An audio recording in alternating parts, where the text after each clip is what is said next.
데일 카네기 인간관계론. 데일 카네기 지음, 한성숙 옮김, 국일미디어 출판. 창머리에 20세기 최초의 35년 동안 미국의 출판업계는 500만 권이 넘는 책을 찍어냈다.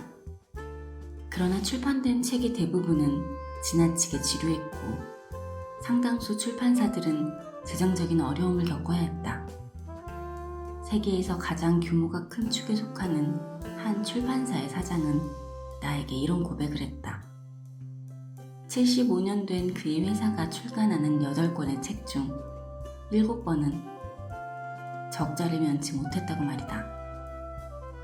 그렇다면 나는 왜 또 하나의 책을 쓰는 무모한 짓을 했는가? 그리고 당신은 왜 애써 이 책을 읽는가? 두 가지 모두 정당한 질문이다. 그리고 나는 이 물음에 답변하려고 노력할 것이다. 1912년 이후 나는 뉴욕에서 사업가나 전문직 종사자들을 대상으로 하는 화술 강좌를 열고 있다. 처음에는 성인 대상의 강좌만 열었다. 수업은 면접시험이나 대중 앞에서 보다 효과적이고 분명하게 자신의 생각을 표현하고 사고할 수 있도록 실전 위주로 진행하였다. 그러나 시간이 흐를수록 수강생들에게는 효과적인 화술 훈련도 필요하지만 일상 업무와 사람들과 교제를 하는 데 있어 원만하게 어울릴 수 있는 처세술이 더 절실하다는 사실을 깨달았다. 또한 나 자신에게도 그런 훈련이 필요하다는 것을 여실히 깨닫게 되었다. 지난 세월을 돌아보면서 스스로도 조율 능력이나 이해심이 너무 부족했다는 점에 대해 간담이 서늘해졌다. 이런 책이 20년 전에 있었다면 얼마나 좋았을까? 사람을 다루는 일은 아마도 당신이 직면한 최대의 문제일 것이다. 당신이 사업을 하고 있다면 더욱 그러하다. 당신이 가정주부이거나 건축가 혹은 기술자일지라도 마찬가지다. 몇 년 전에 카네기 교육진흥재단이 주최한 연구조사에서 가장 중대한 사실 한 가지가 밝혀졌다. 공학과 같은 기술적인 분야에서조차도 재정적인 성공의 약 15%는 본인의 기술적인 지식, 약 85%는 사람을 다루는 기술, 즉 성격과 사람을 움직이는 능력에서 기인한다는 점이다. 이러한 사실은 나중에 카네기 기술연구소에서 행한 추가 연구로 더욱 확실해졌다. 나는 수년간 필라델피아의 엔지니어 클럽과 미국 전자기술자협회의 뉴욕 지부에서 매해 강좌를 열어왔다. 아마도 1,500명 이상의 기술자들이 내 강의를 들었을 것이다. 그들은 현장에서의 관찰과 경험 끝에 공학기술 분야에서 가장 높은 임금을 받는 사람이 공학에 대해 가장 많이 알고 있는 사람은 결코 아니라는 것을 깨달았기 때문에 내 강의를 찾아온 것이다. 예를 들어보자. 사람들은 공학이나 회계, 건축 혹은 그 외의 분야에서 적당한 임금을 주고 기술적인 능력을 가진 인물을 고용할 수 있다. 하지만 기술적인 지식에 더해서 자신의 생각을 명확히 표현할 줄 알고 다른 사람들에게 열정을 불어넣어 줄 수 있는 지도력을 가진 사람은 더 높은 임금을 받을 만한 능력이 있는 것이다. 전성기를 구가하던 존 록펠러는 이런 말을 했다. 사람을 다루는 능력은 설탕이나 커피처럼 돈으로 살 수 있는 생필품과 마찬가지다.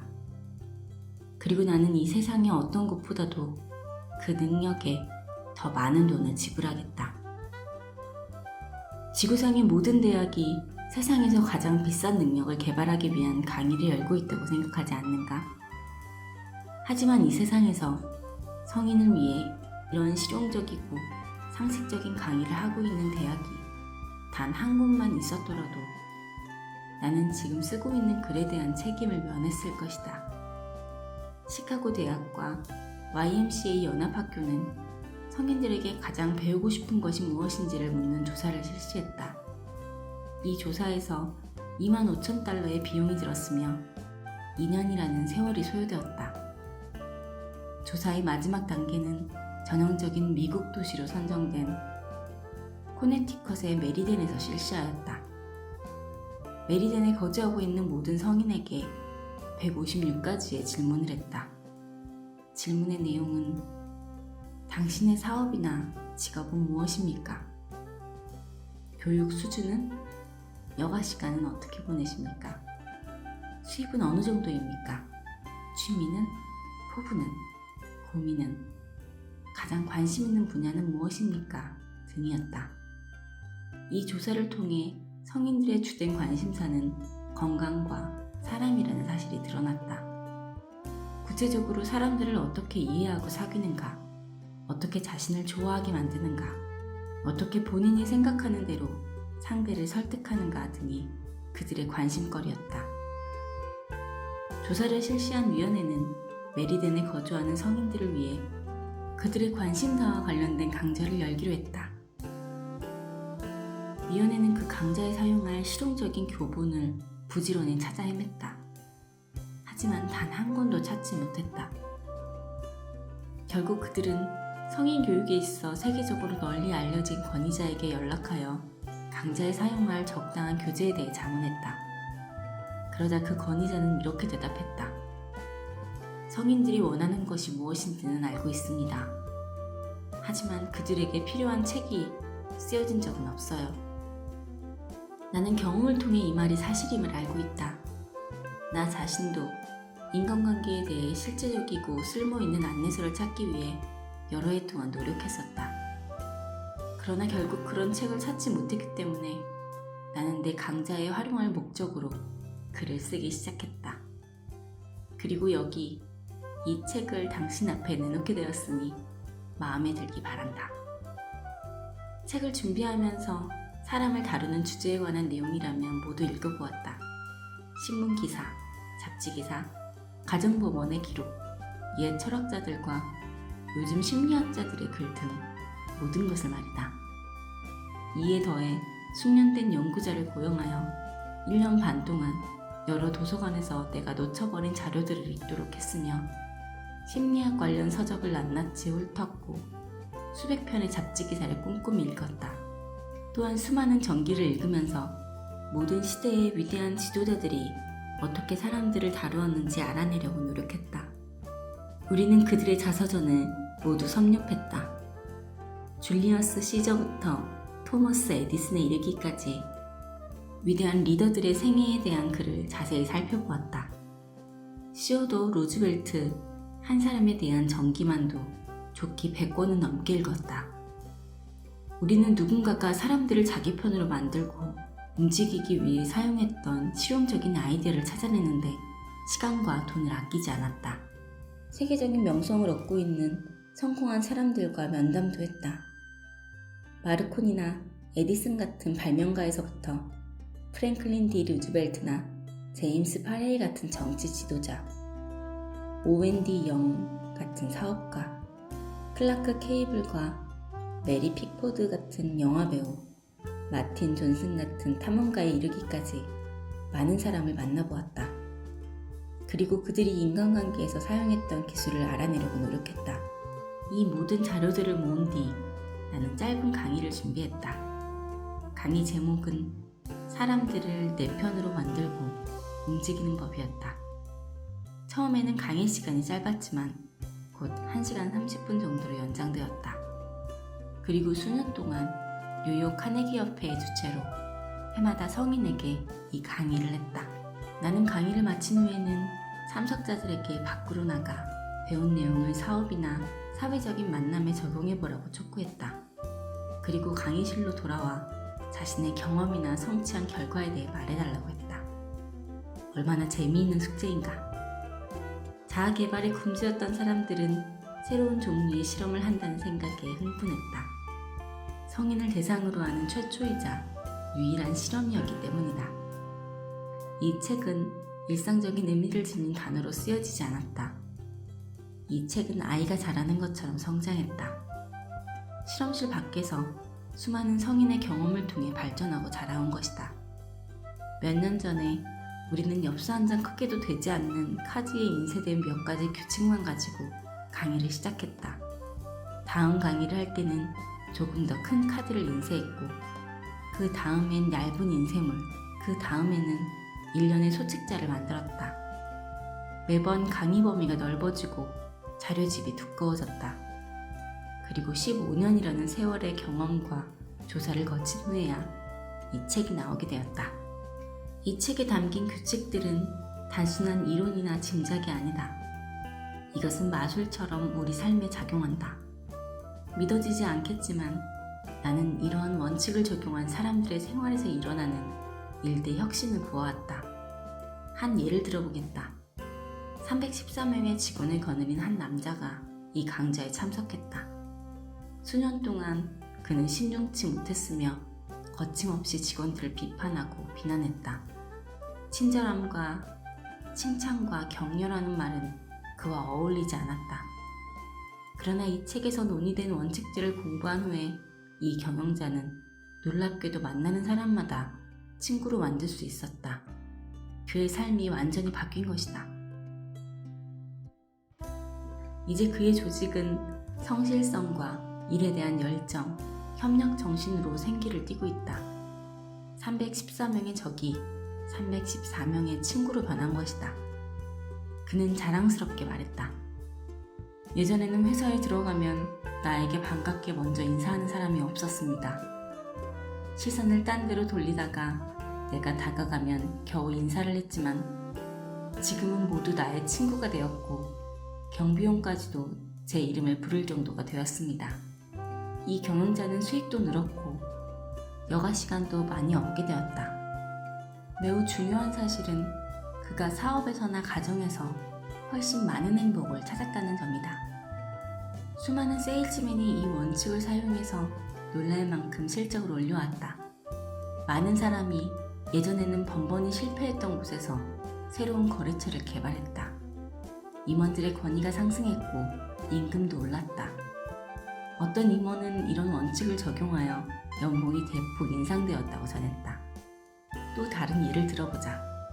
필라델피아 가스회사의 어느 임원은 65살 때 적대적인 성향과 직원들을 원만히 다루는 능력의 부족으로 강등되었다. 하지만 이 훈련 과정을 통해 그는 임금 인상에 승진까지 하게 되었다. 강좌가 끝난 후 열리는 연회에 참석한 배우자들은 남편이나 아내가 이 훈련 과정을 시작하고 나서 가정이 훨씬 행복해졌다고 말했다. 사람들은 종종 그들이 달성한 새로운 결과에 놀라기도 한다. 이 모든 일은 마치 마술처럼 여겨진다. 어떤 경우에는 너무나 흥분한 나머지 자신이 성취한 결과를 발표할 강의 시간을 기다릴 수가 없어서 일요일에 나의 집으로 전화를 걸어오기도 한다. 한 남자는 이러한 원칙에 너무 고무되어서 강좌의 다른 수강생들과 늦은 밤까지 토론을 벌이기도 했다. 새벽 3시가 되었을 때 다른 수강생들은 집으로 돌아갔다. 하지만 그는 자신의 과오를 깨닫게 된 것이 너무나 기쁘고 자기 앞에 펼쳐진 새롭고 풍요로워진 세상에 자극을 받아서 잠을 이룰 수가 없었다. 그는 그날 밤은 물론 그 다음날 밤, 또 그 다음날 밤에도 잠들지 않았다. 그는 누구였을까? 이제 막 나온 새로운 이론이라면 무조건 달려드는 순진하고 미숙한 사람이었을까? 아니다. 예술품을 거래하는 일을 하는 그는 유럽의 2 대학을 졸업했으며 3개국어를 구사할 줄 아는 그 도시에 교양이 있는 유명인사였다. 이 글을 쓰는 동안 독일 어느 귀족 출신의 남자로부터 편지 한 통을 받았다. 대서양을 횡단하는 기선에서 쓰여진 그의 편지는 이러한 원칙을 적용한 경험에 대해 말하고 있었다. 편지는 거의 종교적인 수준의 열기로 가득 차 있었다. 또 다른 한 남자에 대해 말해보겠다. 그는 뉴욕 토박이로 하버드 대학을 졸업했으며 규모가 큰 카펫 공장을 소유하고 있는 부유층이었다. 그는 사람들을 움직이는 처세술에 대해 대학 4년 동안 배운 것보다 지난 14주간 배운 것이 더 많다고 단언했다. 말도 안 된다고? 웃기는 얘기라고? 근거도 없는 얘기라고? 물론 당신은 내가 무슨 수식어를 갖다 붙인 말이든지 이를 무시해버릴 권리가 있다. 1933년 2월 23일 저녁 뉴욕의 예일 클럽에서 보수적이고 사회적으로 명망이 있는 한 하버드 대학 졸업생이 600명 가까운 사람들 앞에서 공식 연설을 했다. 나는 어떠한 평도 하지 않고 단순히 이 연설을 전달하려 한다. 하버드 대학의 유명한 교수인 윌리엄 제임스가 말을 시작했다. 본래 타고난 능력과 비교해보면 현재 우리가 발휘하고 있는 능력은 본래 능력의 절반만이 깨어있는 것과 같습니다. 우리는 신체적, 정신적 자원의 극히 일부만을 사용하고 있을 뿐입니다. 사물을 널리 표현함으로써 인간 개개인은 자신의 한계 내에서 보다 넓게 살 수 있습니다. 인간은 습관적으로 사용하지 못하고 있는 다양한 종류의 힘을 소유하고 있습니다. 당신이 습관적으로 사용하지 못하고 있는 힘이라니, 이 책의 유일한 목적은 활동 정지 상태에 묶여있는 당신의 능력을 발견하고 개발하도록 도와주는 데 있다. 프리스턴 대학의 전 총장인 존 히본 박사는 이런 말을 했다. 교육이란 인생에서 부딪히는 온갖 상황에 대처하는 능력이다. 만일 당신이 이 책의 처음 3장을 읽고 난 다음에도 앞으로 닥칠 인생의 상황에 대처할 준비가 덜 되어 있다면 이 책은 당신에게 있어서 완전히 실패작일 것이다. 왜냐하면 하버트 스펜서가 말했듯이 교육의 가장 큰 목적은 지식이 아니라 행동이기 때문이다. 이 책은 바로 행동의 책이다. 데일 카네기.